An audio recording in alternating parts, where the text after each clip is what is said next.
Welcome to Advit humanity classes. आज हम Indian economic development chapter 2 के ट्रेड पॉलिसी कर रहे हैं। इंडिया ट्रेड पॉलिसी हमने इससे पहले पढ़ा है कि इंडिया का इंडस्ट्रियल डेवलपमेंट कैसे हुआ था। हमने ये भी पढ़ा था कि स्मॉल इंडस्ट्री किस तरह से डेवलप हुआ था, उसका क्या एडवांटेज था। But today we are going to take up India trade policy, या इंडिया का इसको हम और दूसरे नाम से जानते हैं इम्पोर्ट सब्स्टिट्यूशन। हम इसके मतलब समझेंगे कि इम्पोर्ट सब्स्टिट्यूशन होता क्या है। देखो, the industrial policy that was adopted was closely related to trade policy. जो हमने इंडस्ट्रियल पॉलिसी एडॉप्ट किया था ना, आपको पता है कि इंडस्ट्रियल पॉलिसी जो था हमारा गवर्नमेंट सेक्टर के ऊपर ज़्यादा बेस्ड था। जो इंडस्ट्रियलाइजेशन का रिस्पॉन्सिबिलिटी गवर्नमेंट को ज़्यादा दिया गया था। प्राइवेट सेक्टर भी थे लेकिन उनका रोल जो था बहुत कम था। गवर्नमेंट ने लाइसेंस राज शुरू किया था, जिसमें कि बहुत सारे प्राइवेट इंडस्ट्री को कंट्रोल करने के लिए लाइसेंसिंग शुरू किया गया था। तो ये सब चीज़ था। तो ये पॉलिसी बेसिकली हमारा जो पॉलिसी था वो ट्रेड पॉलिसी से रिलेटेड था। देखो, in first 7 5-year plan India adopted inward looking trade policy which is technically known as import substitution. देखो, हमने क्या किया था कि आपको पता है कि इंडिया ज़्यादातर socialist pattern of development adopt किया था 1956 में सेकेंड 5-year प्लान में। सोशलिस्ट पैटर्न ऑफ डेवलपमेंट मतलब क्या होता है कि जहाँ पे हम दूसरे कंट्री से उतना ज़्यादा ट्रेड रिलेशनशिप नहीं रखते हैं। हम कोशिश करते हैं कि सब कुछ खुद ही बनाएं। तो वही जो हमारा शुरू का 5-year प्लान था से up to 7th 5-year plan तक हमने inward looking trade policy adopt किया था। इनवर्ड लुकिंग मतलब कि हम खुद ही अपने यहाँ बनाएंगे सब कुछ। हम बाहर से इंपोर्ट कम से कम करेंगे, जितना हो सके we will produce everything within the country. And this policy of producing within the country everything what we use to import from other country is known as inward looking policy और import substitution. यानी कि जो हम पहले बाहर से India में मंगाते थे वो हम बाहर से नहीं मंगा के अपने देश में ही बनाएंगे। ये पॉलिसी था हमारा, ट्रेड पॉलिसी था। तो उस समय क्योंकि हमने 1991 के बाद हमने अपने जो ट्रेड पॉलिसी था उसमें चेंजेस लेके आए थे, ग्लोबलाइजेशन, प्राइवेटाइजेशन, लिबरलाइजेशन। लेकिन उससे पहले तक हमारा जो ट्रेड पॉलिसी था इनवर्ड लुकिंग था। यानी कि हम सब कुछ will try to produce everything within the country and we will try to minimise import. इसका भी अपना कारण है कि हमने ऐसा क्यों किया था। देखो, सबसे पहले तो हम देखते हैं तो you have understood what is import substitution. यानी कि producing everything within the country and we will not import things from outside। या हम जो चीज़ बाहर से मंगाते हैं whatever we are importing from outside that will start producing in our own country। and this policy that government of India adopted since 1956 और in fact from the beginning only, so that policy is called import substitution policy। उसको हम import substitution बोलते हैं। जो कि हम बाहर से सामान मंगाते हैं वो सामान बाहर से नहीं मंगाएंगे बल्कि अपने देश में बनाएंगे। इसके फीचर क्या क्या हैं? एक तो the policy aimed at replacing और substituting import with domestic production. ये मैंने बताया आपको कि ये पॉलिसी के अंदर हम जो चीज़ बाहर से मंगाते हैं वो चीज़ इंडिया में ही उगाएंगे। दूसरी बात है कि Indian industries would be encourage to produce them in India only. जो चीज़ हम बाहर से मंगाते हैं उसको हम बाहर से ना मंगा के हम अपने इंडिया के इंडस्ट्री को एनकरेज करेंगे कि आप वो चीज़ खुद ही बनाओ इंडिया में, और जिससे कि हमें बाहर से मंगाना जरूरत ना पड़े। By this policy government protected domestic industry from foreign competition. देखो, क्या था ना कि अगर मान लो कि हम बाहर से अलाउ कर देते हैं इंडिया में इंपोर्ट करने के लिए, तो हमारे इंडस्ट्री, आपको पता है कि इंडिया में उस समय बहुत शुरुआत था इंडस्ट्रियल डेवलपमेंट का। हमारे पास इतना अच्छा टेक्नोलॉजी नहीं था, ना ही हमारे पास इतना इंडस्ट्री था। तो हम जो बनाते थे वो सामान इतना अच्छे क्वालिटी का नहीं हुआ करते थे। और अगर हम उस समय अलाउ कर देते बाहर के कंट्री को आके अपने यहाँ बेचने के लिए, तो क्योंकि बाहर के कंट्री जो थे वो अच्छे बनाते थे, सस्ते में बनाते थे, मशीन यूज़ करते थे, उनका क्वालिटी अच्छा होता था, तो वो सामान इंडिया में बिकेगा तो लोग वो खरीदेंगे ना कि इंडिया का प्रोडक्ट खरीदेंगे। और जब उनका सामान बिकेगा इंडिया में तो हमारा सामान जो है इंडियन इंडस्ट्री जो बना रहे हो तो बिकेगा नहीं, तो धीरे धीरे वो इंडस्ट्री बंद हो जाएंगे। तो फिर हमारा इंडस्ट्रियलाइजेशन कैसे हो पाएगा? तो हम अपने इंडस्ट्री को प्रोटेक्ट करने के लिए, हम अपने इंडस्ट्री को सपोर्ट करने के लिए हमने इस तरह का पॉलिसी एडॉप्ट किया कि बाहर का सामान इंडिया में आके ना बिके। अब बाहर के सामान को इंडिया में ना आने देना या उसको रोकने के लिए हमने क्या क्या पॉलिसी एडॉप्ट किया? एक तो प्रोटेक्शनिज्म इसको बोलते हैं। देखो, by this policy government protected domestic industry. और Indian government adopted policy of protectionism, यानी कि protecting their own indigenous industry. जिससे कैसे उन्होंने प्रोटेक्ट किया, बाहर के इंडस्ट्री का सामान इंडिया में आके बेचने से रोकने के लिए। तो उसके लिए उन्होंने 2 तरीके अपनाए थे, और जो तरीके हैं उसका नाम है टैरिफ एंड कोटा। टैरिफ और कोटा, देखते हैं टैरिफ क्या होता है, कोटा क्या होता है। टैरिफ मतलब होता है कि टैक्स होता है on the imported goods. This tax make the imported good costly and discourage their purchase. अगर मान लो कि बाहर से कोई सामान इंडिया में आता है बेचने के लिए, अगर मान लो कोई एक खिलौना है, चाइना इंडिया में लाके बेचना चाहता है, और वो खिलौने का दाम 100 रुपया है, और गवर्नमेंट उस पर 100 रुपये टैक्स लगा देता है, तो ऑटोमेटिकली उसका प्राइस क्या हो जाएगा इंडिया में, 100 + 100 200 हो जाएगा, तो महंगा हो जाएगा। तो अगर महंगा हुआ तो लोग खरीदेंगे नहीं। मान लो उनको इंडिया का सामान सस्ते में मिल रहा है, they will buy Indian product. तो इस तरह से by imposing tax on the imported good we try to restrict their entry into the Indian market. हम मना नहीं करते थे मत बेचो, हम क्या बोलते थे, उनके गुड्स पे टैक्स लगा देते थे। और टैक्स जब लगता है कोई भी चीज़ पे ना, तो वो चीज़ महंगा हो जाता है, और महंगा हो जाता है लोग फिर इंडिया में खरीद नहीं पाएंगे, तो फिर क्या फ़ायदा उनको ले आकर इंडिया में बेचने के लिए। और इस तरह से टैरिफ मतलब टैक्स लगा के हम बाहर का सामान को आने से रोकते थे। और दूसरा कोटा मतलब होता है ना कि मैक्सिमम लिमिट फिक्स कर देना कि इससे ज़्यादा आप नहीं इंडिया में ला के बेच सकते हो। मान लो कि अगर चाइनीज प्रोडक्ट को हम अलाउ भी करते हैं इंडिया बेचने के लिए, तो only 1000 item they can bring and sell, not more than that. So fixing a quantity of goods that could be imported to India. तो जब हम बाहर के इंपोर्ट पे एक लिमिट फिक्स कर देते हैं कि you can not import beyond that quantity, then it is called quota. So quota, it was also a policy adopted by Indian government to restrict the entry of foreign goods into India। ये एक policy Indian government adopt किया था जिससे कि बाहर का सामान India में आकर ना बेचे और हम अपने इंडस्ट्री को प्रोटेक्ट कर सके। तो इसको हम बोलते हैं पॉलिसी ऑफ प्रोटेक्शनिज्म। क्या इसका ऑब्जेक्टिव था, क्यों हमने ये पॉलिसी अडॉप्ट किया था? देखो हमने बाहर का सामान इंडिया में आने नहीं दिया था, कोटा लगा दिया था, या उसके अंदर हमने टैरिफ लगा दिया था, और जिससे अपने इंडस्ट्री को प्रोटेक्ट करने की कोशिश करी थी। And that is why this policy is called policy of protectionism that Indian government adopted till 1990। Independence से हमने ये पॉलिसी अडॉप्ट किया था। क्योंकि हम क्यों किया था हम उसको पढ़ने जा रहे हैं। हमने क्या ऐसा जरूरत है इंडियन गवर्नमेंट को बाहर का सामान इंडिया में ना आने देना और उसको रोकना।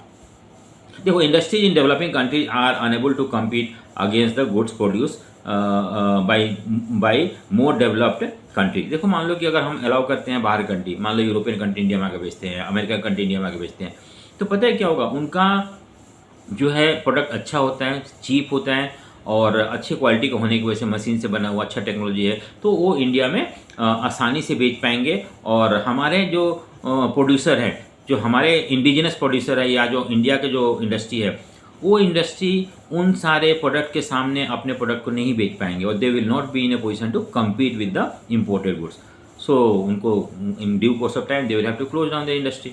कुछ समय में उन्हें अपना इंडस्ट्री को बंद करना पड़ेगा अगर बाहर का सामान इंडिया में बिकता रहा तो इस प्रोटेक्शन, इसलिए अपने इंडस्ट्री को, जो हमारा इंडस्ट्री शुरुआती फेज में था, शुरू में अभी उतना डेवलप नहीं हुआ था कि वो कम्पीट कर सके, उसे प्रोटेक्शन की ज़रूरत थी, और इसलिए हमने उनको प्रोटेक्शन प्रोवाइड किया कि वो धीरे धीरे मजबूत हो जाए।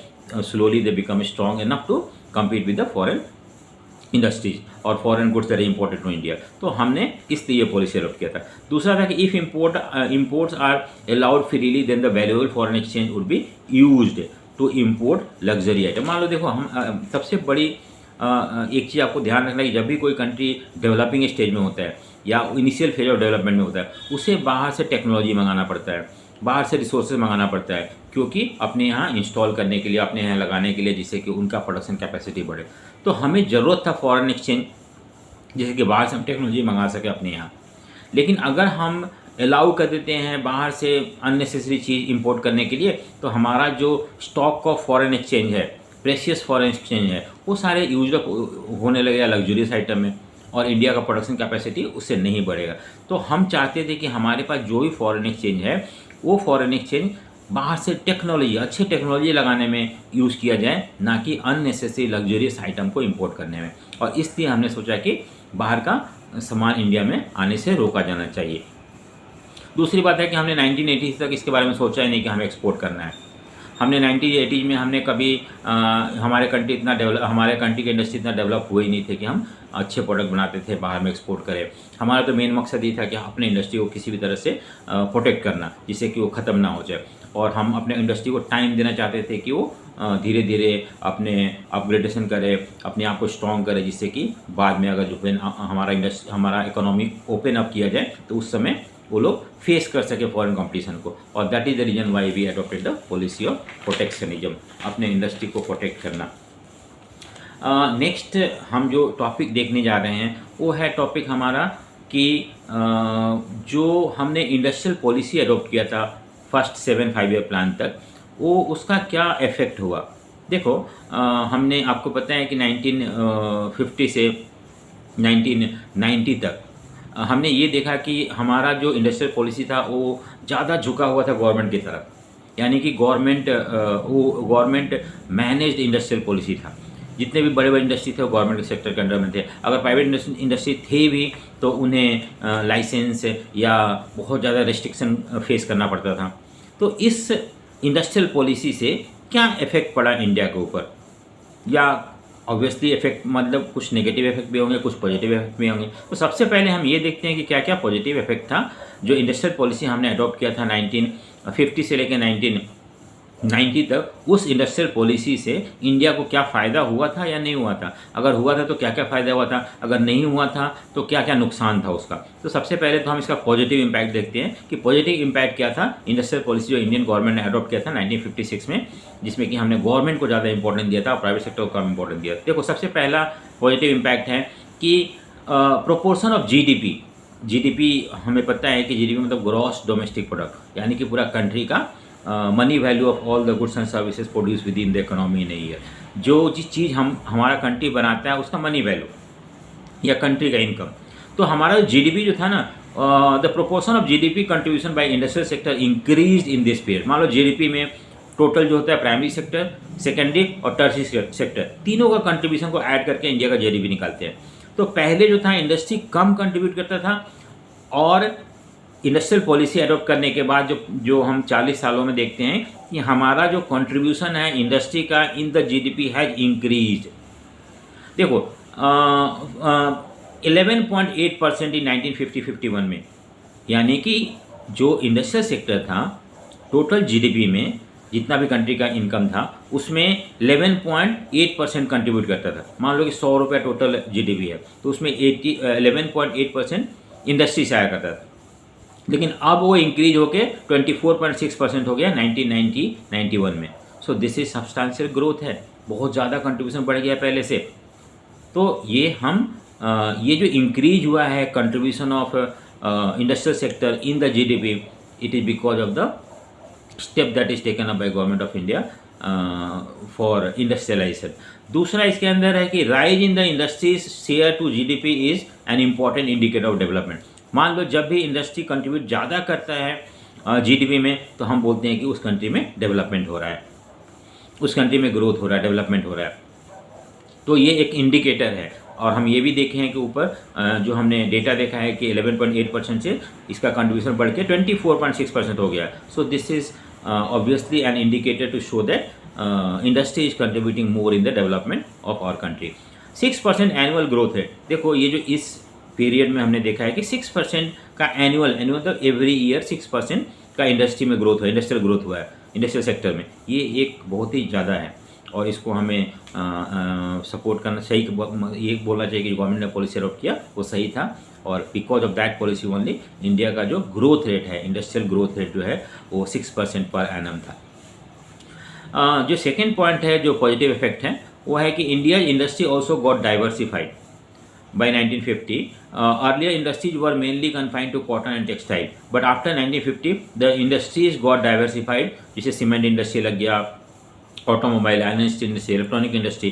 देखो पहले क्या था कि हमारा इंडस्ट्री जो था वो कन्फाइंड था, कुछ चीज़ ही बनाते थे। कॉटन टेक्सटाइल इंडस्ट्री जो था वो ज़्यादा प्रोमिनेंट था इंडिया में, लेकिन बाद में 1950s के बाद बिकॉज ऑफ गवर्नमेंट पॉलिसी हमारा इंडस्ट्री जो है डाइवर्सिफाइड हो गया।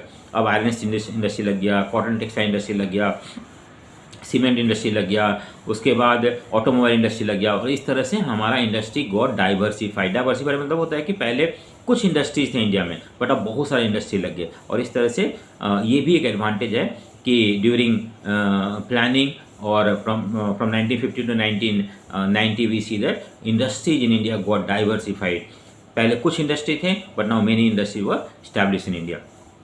उसके बाद है कि एक इंडस्ट्रियल पॉलिसी ये भी था कि हमने इंडिया में स्मॉल स्केल इंडस्ट्री को डेवलप किया था, हमने स्मॉल स्केल इंडस्ट्री को अपॉर्चुनिटी दिया था। और उसमें भी हमने जो लोगों को लोन दिया था, लोगों को बहुत सारे प्रोटेक्शन दिया था कि आप इस छोटे छोटे इंडस्ट्री शुरू करो, और वो भी बहुत सारे इंडस्ट्री इंडिया में शुरू हुए और इससे एम्प्लॉयमेंट भी बढ़ा, हमारे यहाँ डिस्ट्रीब्यूशन ऑफ इनकम भी हुआ, और this also led to development of the country. और finally protection from foreign competition enable the development of indigenous industry in the area of electronic and automobile industry. जैसे मान लो कि ऑटोमोबाइल इंडस्ट्री हो गया या इलेक्ट्रॉनिक इंडस्ट्री हो गया, ये सारे इंडस्ट्री इंडिया में ग्रो नहीं हो पाते अगर इनको शुरू में ही अलाउ कर दिया जाता है कि आप कम्पीट करो बाहर कंट्री की इंडस्ट्री से। क्योंकि बाहर कंट्री में इलेक्ट्रॉनिक इंडस्ट्री, ऑटोमोबाइल इंडस्ट्री बहुत डेवलप थे और उन लोग इंडिया में आकर मार्केट को कैप्चर कर लेते हैं और इन लोग कभी भी सर्वाइव नहीं कर पाते, उनका कम्पीट नहीं कर पाते। इनको they had to close down their industry, लेकिन because they got the protection ये इंडस्ट्री इतना डेवलप हो गए कि बाद में 1990 के बाद जब हमने अपने इंडस्ट्री को ओपन अप किया, हमने इकोनॉमी को ओपन अप किया, तो इन लोग अब उस पोजीशन में थे कि वो बाहर के कंट्री की इंडस्ट्री को कम्पीट कर पाए और अपना प्रोडक्ट को बेच पाए इंटरनेशनल मार्केट में। तो ये था हमारा एडवांटेज और positive effect of industrial policy that we adopted in 1950 में।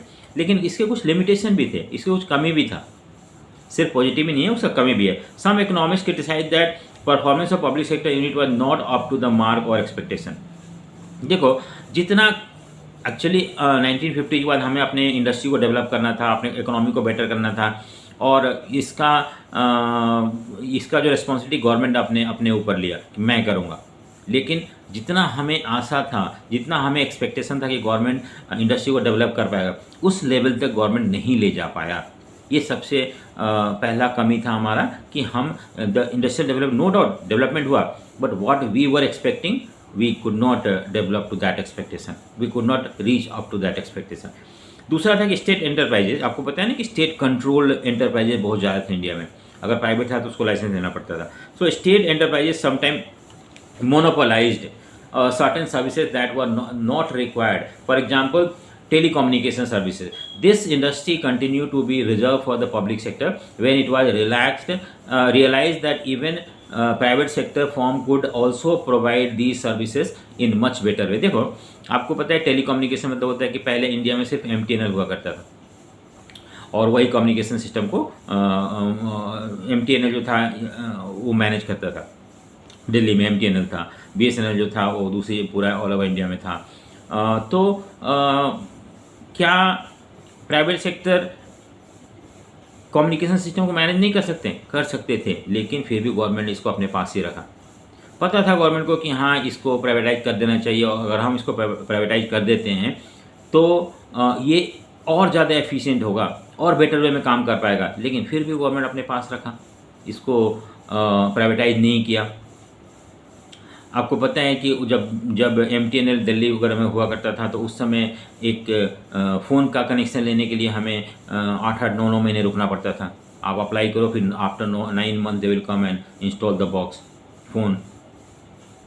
तो इनएफिशिएंट था, फिर भी अपने पास रखा था। अगर चाहते तो गवर्नमेंट इसको प्राइवेटाइज कर सकता था, लेकिन नहीं किया।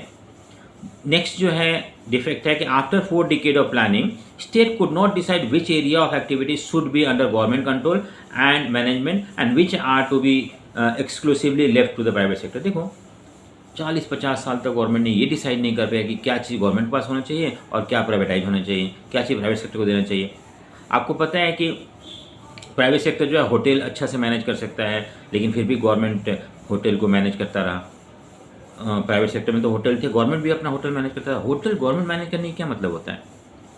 तो इस तरह से आप देखो, आपको पता है कि it was advisable that state concentrate on those area which can not be left to the private sector. उस समय गवर्नमेंट को उस एरिया में ज़्यादा फोकस करना चाहिए जो कि प्राइवेट सेक्टर को नहीं हैंड ओवर किया जा सकता है। अगर प्राइवेट सेक्टर को दिया जा सकता है तो उसके अलावा उसको दे देना चाहिए प्राइवेट सेक्टर को। प्राइवेट सेक्टर में हम ऐसा माना जाता है कि उनका जो मैनेजमेंट होता है वो ज़्यादा बेटर होता है, क्योंकि private sector is working for making profit and वो कभी भी नुकसान में काम नहीं करेंगे और बेटर वे में काम करते हैं, एफिशिएंट वे में काम करते हैं। तो जो चीज़ प्राइवेट को दिया जा सकता है उसको प्राइवेट को दे देना चाहिए था, लेकिन ऐसा गवर्नमेंट ने नहीं किया।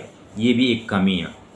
Many public sector firm incurred huge losses but continue to function because it was difficult to close down. देखो अभी भी आपको पता है कि एमटीएनएल जो है ये लॉस में चल रहा है, फिर भी गवर्नमेंट के अपने पास ही रखा हुआ है, प्राइवेटाइज नहीं किया हुआ, क्योंकि कोई चीज़ गवर्नमेंट के अंडर में होता है तो उसको प्राइवेट करना बहुत मुश्किल हो जाता है, क्योंकि जो लोग उसमें काम कर रहे हैं। हालांकि जैसे दिल्ली इलेक्ट्रिसिटी बोर्ड हो गया, स्टेट ट्रांसपोर्ट हो गया, ये सारे के सारे जो गवर्नमेंट अंडरटेकिंग होते हैं वो सारे नुकसान में काम करते हैं, लेकिन फिर भी गवर्नमेंट अपने पास रख रखा है। क्यों?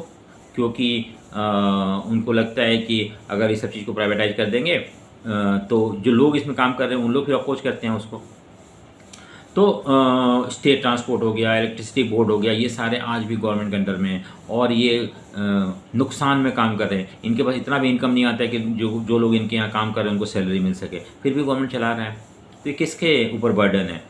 जो टैक्स पेयर के ऊपर बर्डन है। तो ये सब चीज़ गवर्नमेंट को समझना चाहिए, लेकिन आज पहले से अब बेटर हो गया। 1990s के बाद हम देखते हैं कि थिंग्स आर चेंजिंग और हम गवर्नमेंट कंट्रोल से निकल रहे हैं और प्राइवेट सेक्टर को ज़्यादा अहमियत दिया जा रहा है और इस तरह से इकोनॉमी अब पहले से बेटर हो गया, एफिशिएंट हो गया है और अच्छे से काम कर रहा है। नेक्स्ट जो है, जो डिफेक्ट है या लिमिटेशन है कि there was misuse of licence. आपको पता है कि big business houses not only got licence easily but restricted other in getting it to avoid complaint. देखो बड़े बड़े बिजनेस हाउसेज थे, उन्होंने कोई भी सामान उनको बनाना तो उसका लाइसेंस दे दिया, फिर दूसरा को लाइसेंस लेने नहीं दिया, क्योंकि उनको लग रहा था कि दूसरा भी लाइसेंस ले लेंगे तो they will become their competitor. इससे अच्छा कि तो उन्होंने गवर्नमेंट को इन्फ्लुएंस किया एंड वो लाइसेंस किसी और को लेने नहीं दिया। अब वो वही बनाते थे, जैसे भी बनाए, खराब बनाए अच्छा बनाए, वही बना के बेचना है उन्हें। तो इस तरह से उन्होंने इस लाइसेंस को मिसयूज किया। The excessive regulation on what came to be known as permit license raj prevented certain firm from becoming more efficient. देखो, instead of concentrating on efficiency, industries use their effort in getting license. देखो क्या था ना कि मान लो कोई licence किसी को मिल जाता है तो उसे अच्छा सामान बनाने की कोशिश करना चाहिए, उनको फोकस करना चाहिए कि वो अच्छा क्वालिटी का सामान बनाए, कैसे उसको बनाए। लेकिन उनका फोकस ये था कि जो लाइसेंस है वो रिन्यूड हो, उसके लिए वो गवर्नमेंट ऑफिशियल्स को ब्राइब करते थे, उनको लाइसेंस को कंटिन्यू रखने के लिए। उनका मेन फोकस था how to keep the official, जो ऑफिशियल थे वो खुश रहे किसी भी तरह से, जो मिनिस्टर है वो खुश रहे, और उसके लिए वो ज़्यादा अपना फोकस थे ना कि सामान अच्छा बनाने के चक्कर में। और ये भी इसलिए जो घटिया क्वालिटी का सामान बनाते थे, लोगों को बेचते, लोगों का कोई ऑप्शन होता नहीं था, लोगों को वही सामान खरीदना पड़ता था। तो ये एक तरह से लोगों को प्रॉब्लम था। The policy of protectionism is also criticise, और एक ग्राउंड पे इसको क्रिटिसाइज किया गया है, as it did more harm than the good due to restriction Indian consumer had to purchase whatever Indian producer provided. देखो protection था तो बाहर का सामान इंडिया में मिलता नहीं था। अब जो इंडियन प्रोड्यूसर जो गवर्नमेंट के प्रोटेक्शन में होते थे वो जो भी बनाते थे लोगों को खरीदना पड़ता था, और इस तरह से घटिया क्वालिटी का सामान जो था लोगों को मिलता था और कोई ऑप्शन था नहीं उनको। आपको पता है 1990 के बाद पहले इंडिया में सिर्फ 2 कार ही होते थे, एक तो एम्बेसडर होता था और दूसरा पद्मिनी, एक फिएट का गाड़ी ये होता था। अब जो है कितने सारे व्हीकल्स आ गए हैं मार्केट में। क्यों? ये क्योंकि हमने अपने इकोनॉमी को ओपन अप कर दिया है। तो इस तरह से ख़राब क्वालिटी के सामान मिलते थे और लोगों को कोई ऑप्शन नहीं था कि अच्छे कोई ऑप्शन था नहीं, इसे वही सामान खरीदना पड़ता था। Moreover they knew that their product are protected from the competition. अब देखो इंडस्ट्रीज को पता था कि मेरा प्रोडक्ट जो है प्रोटेक्टेड है, कोई कंपटीशन नहीं है मेरे प्रोडक्ट का, बाहर सामान इंडिया में आके बिक नहीं सकता है। तो वो इस चीज़ का फ़ायदा उठाते थे, वो लोग ख़राब सामान कम सस्ते में सामान बना के बेचते थे और लोगों को खरीदना पड़ता था। तो इस तरह से हमारा जो इंडस्ट्रियल पॉलिसी था उसका इम्पैक्ट इंडियन इकोनॉमी पे बहुत पॉजिटिव भी है, नेगेटिव भी है। और नेगेटिव इफेक्ट इतना ज़्यादा था कि हम 1991 तक जाते रहते, हमारा इकोनॉमी एक तरह से क्राइसिस में चला गया था। 1991 में हमारे पास इतना भी फॉरेन एक्सचेंज नहीं था कि हम बाहर से सामान एसेंशियल कमोडिटी इंपोर्ट कर सके, ऑयल इंपोर्ट कर सके। तो हमें बाद में जाकर अपने इकोनॉमी को खोलना पड़ा, और वो हम नेक्स्ट चैप्टर में डील करेंगे कि न्यू इकोनॉमिक पॉलिसी जो हमने 1991 में अडॉप्ट किया था उसका क्यों हमने किया था और क्या उसका इम्पैक्ट था हमारे इंडियन इकोनॉमी पे। But for the time being यहाँ तक ये चैप्टर यहाँ पे ख़त्म होता है। And thank you for watching. Do share, subscribe and like this video. Thank you.